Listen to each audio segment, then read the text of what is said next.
Welcome to the podcast of MotorWeek, television's original automotive magazine.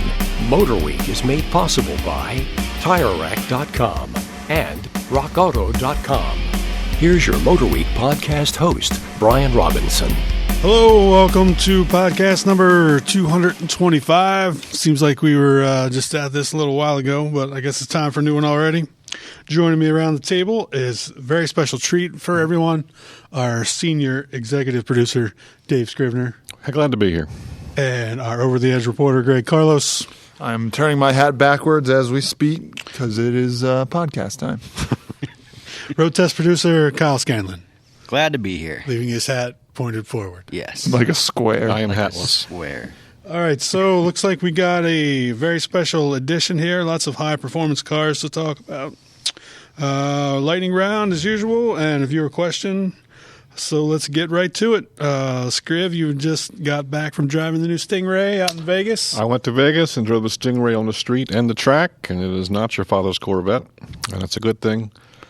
Finally, the mid-engine Corvette comes to life. I think regular Corvette owners, or current Corvette owners, will be surprised a little bit about how it handles. May not be enamored with its looks. The fit to the cockpit's a little small. I think they're going for a smaller audience, maybe a younger audience with this.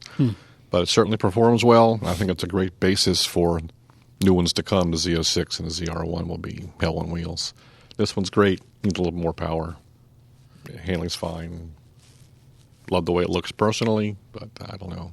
Yeah, a lot of the early show cars or whatever had like a hybrid powertrain and stuff like that. We got none of that, right? Just straight up V8, right behind your head, 495 horsepower. Yeah. Launch controls, idiot-proof. Just hit it and go. Yeah, I saw a lot of videos of people using launch control. John kept saying how it was so quiet on the street, and I was curious about. There's some rumble if you kick it. You kick the gas. Yeah. It's got some rumble to it. Does it sound like a Corvette V8, or is it? It does. It's not like it's a Beretta GTZ or something. It's That's a shame. Those are pretty cool. They had a sound to them. That fake rumble.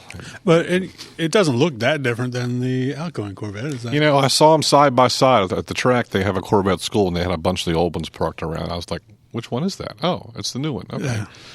I had to look at it twice, side by side even. And they're officially done producing the C7 at this point, or are they still? Because I saw there's like 3,500 or so in dealers, or I might have gotten that number a little bit wrong, but there's a couple thousand left on dealer lots from what I saw a few days ago. Yeah, I think there was a press release out not too long ago, like the last C7 rolling off the line.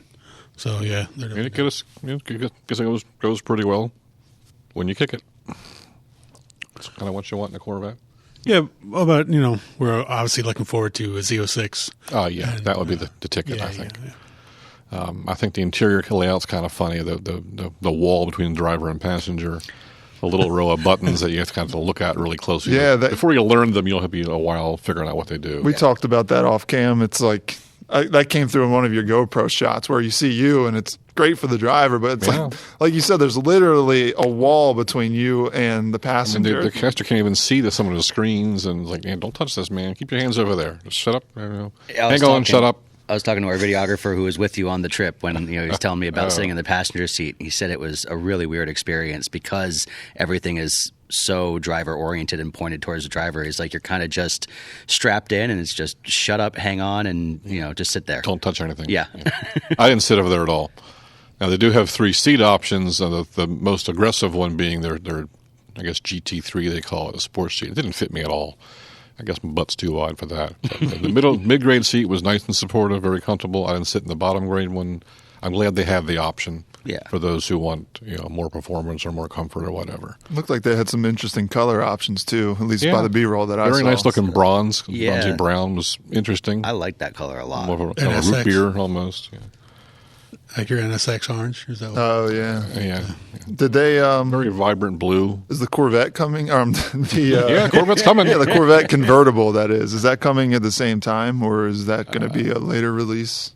I don't know the answer to that question. Yeah, they have ready for us to drive at this point. Production on those begins in April. Right. They're already making the hardtop. Mm-hmm. So I'd say a little bit afterwards, probably. Starts at 60 grand, which is kind of hard to believe. And all the ones we tested were 85 and above. Yeah, that's kind of where the 85. My street car was 89,000, the one we drove on the street. But with the Z51 package and the magnetic ride control, it adds up pretty quickly. But it's worth it. Still, though, I mean, compared to what it's going to be competing against. It looks as good as a Ferrari and drives as good as almost a Ferrari. Almost. Yeah. So mission accomplished. Finally went to mid-engine. I think it deserves our car of the year. Yes. I'll leave it at that. All right. Well, since we've left it, we'll move on to a couple cars we've had down at Roebling, our track we test at in the wintertime. Two we had recently, Dodge Charger Daytona 50th Anniversary and Lexus RC-F Track Edition. Starting with the Dodge Charger Daytona 50th Anniversary Edition, Widebody. Super long name. Super, I had to cut it short here. So this is, celebrating the Daytona. 501 total will be made of this specific car. I'm not sure if it all comes in that blue that we had. I think they're just blue or white and red. Okay. Of course, red, white, or blue. Yeah. Because this is you can only get the blue with the Daytona package. Right. But you can get other colors as well. Yeah, I mean, good-looking vehicle. The engine's always good. It's got the Hellcat engine, 6.2-liter supercharged V8, 717 horsepower. Just 10 more than normal. It got normal. 10 more with the Daytona version, yes. Yeah, and like you said, wide body, so that helps out on the track. You widen the tires a little bit. Not to say you can't break it loose, because that is pretty much all this car wants to do. That's all it wants to do, and it's controllable. Yeah, I think that's slid it around pretty well. It's fun watching you do it. I think that gets lost is how controllable the car is. I mean, there is a ton of power, but that just makes it easier to control, I think. And it seems really well balanced, and because it is a longer four-door, I mean, everything just happens very predictably. Yeah, I agree. And straight line, obviously, is it's a maniac. Oh, it's absolute maniac. Sounds great coming down the straightaway. Yeah, the wide body just sticks the fenders out a little more, wider wheels, suspension tweaks. Same that you could get on the Challenger before. Now it's on the Charger, and going forward, all Chargers will now be wide bodies. All Charger Hellcats. All Charger. Oh, thank you for the clarification. Will be wide bodies. Not all Chargers, not the V6. Grocery getter. Rental car will not be Yeah, it's just another way that Dodge is kind of stretching out this Charger. That is an old chassis, but it still works. Yeah, it does. And I mean, milk that cow a little longer. Why not? Mm-hmm. Got to give them credit. Just keep putting more power and widen things a little bit. People still want it. Yeah, as Greg said, it sounds awesome at the track. Like that and the Lambo were like, well, we had a Huracan down there as well. We're absolutely the two best sounding cars we had. You kind of lose a sense of speed too, because compared to the other cars we were driving down there, you sit a little bit higher, the seat's a little bit wider. So, I mean, it sounds like you're going fast. It doesn't feel like it. And then you look down and you're going 160 miles per hour before you're hard braking into turn one, which, it held up fairly well for how big the car is, but eventually the brakes do fade. In those cars before at other tracks, the Challenger we had, red eye, brakes went away pretty quickly. I was worried about that, but I had no problems on this time. Pedal got a little bit soft, but that's to be expected, especially when we're hammering it around 8, 9, 10 laps in a row. Threw a set of tires in it, too. It's pretty quickly. Yeah. That's the other cool thing about Hellcats. It's always been that you can just use any wheel around the car. They're all this, so same size around. 75 grand, go get one while you can. Only 501 available. Sign me up. Next up, Lexus RC-F Track Edition. RC-F had some updates for 19. This is the 20 version of the Track Edition, the most track-focused yet for an RC-F. Any impressions on that? I was pretty surprised how much I enjoyed it because, not to lie, the RC-F that we had here, just to do our regular road testing, I was not very impressed with it. I was kind of whelmed by that as well. Yeah, it was just kind of meh. It's kind of the only way I could really describe it. But then I was pleasantly surprised as well on the track how tossable it was and how much grunt it had. Yeah, I got to take it around. 472 isn't a lot of horsepower these days, but it went along pretty well, though. Yeah, it moved, and definitely I was doing the quarter miles in it, and you could definitely spin the tires for a while on it when you turn traction control off. It has the power. And on the track as well. Yep. Yeah, they took some weight out of it, which it definitely needed, added a little more power. That 5-liter V8 is pretty impressive. I mean, it sounds good. It sounds great. There's not too many in this class. Everything's Turbo 6 or Turbo 8, so it's kind of an outlier in that regard. But it sounds great. Yeah, I feel like I'm always pleasantly surprised on the track with these RC-F, and the Track Edition was, the same way. My only issue was the brakes were a little bit odd feeling. Like there was no travel whatsoever at first. The point, like my first hard braking into turn one, like the pedal felt like it moved only like an inch.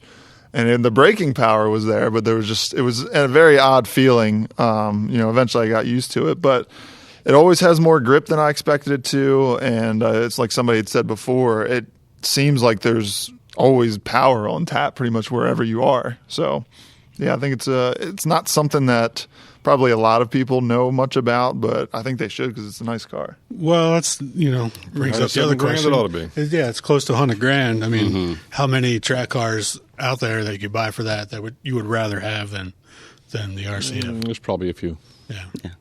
But not with this much carbon fiber. Well, that's I was just going to point out. Even though it says you say tons of carbon fiber, I thought it wasn't over the top. I thought it looked pretty good when you got in there, and it was comfortable too. Seats hugged you just right, and I enjoyed driving. I was pleasantly surprised. It was still every bit of Lexus inside. Yeah, a Lexus owner would feel right at home in there for sure. It makes me wonder why Toyota felt the need to go to BMW for the Supra. I mean, wouldn't this have made like a pretty awesome Supra With the V8? Yeah. Yeah. Yeah, I mean it kind of gets away from big, what the isn't it? Supra is, but or was. Although the last Supra wasn't a small car. Nah, it wasn't. But anyway, that's just me thinking. I'm sure that's improper thinking as usual. That's why you don't work there. All right. Any other further comments on any cars before we move on? I'm good. All right. Lightning round it is. Gosh, this gets so long.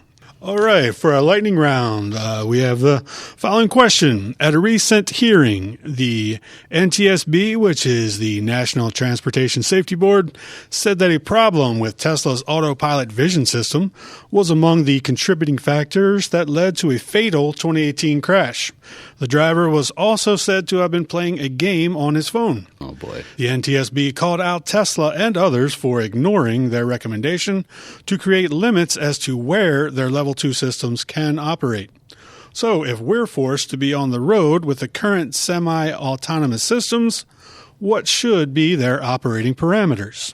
Who wants to go first? A flashing light on the roof saying, I'm an idiot. Playing a game on my phone while pretending to drive the car. I love it. Yeah. So others can know who you are and where to find you. Yeah, I'm not. I have to double check with Tesla's autopilot system because we haven't driven many Teslas.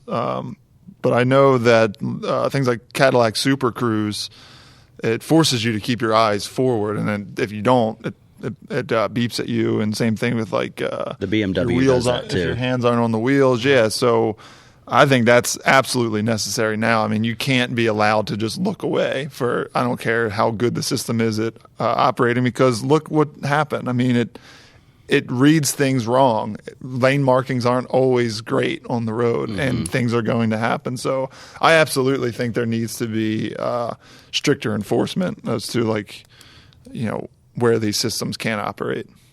Kyle?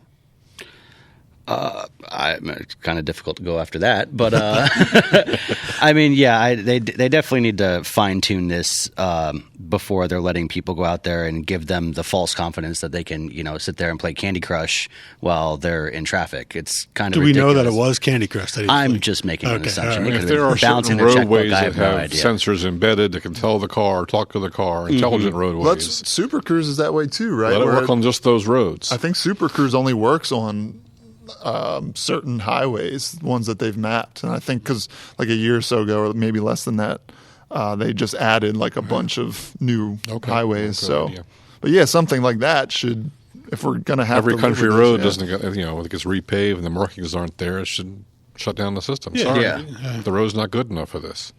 Drive the damn car yourself. And then, I mean, again, it happens all the time when it even if it's just too bright outside, some of the sensors on the cars will say, we're not working right now. You can't change the weather. It's going to happen.